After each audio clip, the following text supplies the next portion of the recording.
Також маємо такі дифузори, різні у нас є дизайни, постійно оновлюються в каталозі, цікаві інколи дизайнерські рішення.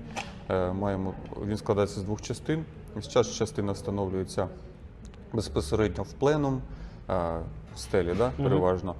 І ми можемо, якщо ми використовуємо вже такий дизайнерський дифузор, то ми можемо відбалансувати систему вже безпосередньо на ньому, змінюючи положення ось цього перемикача.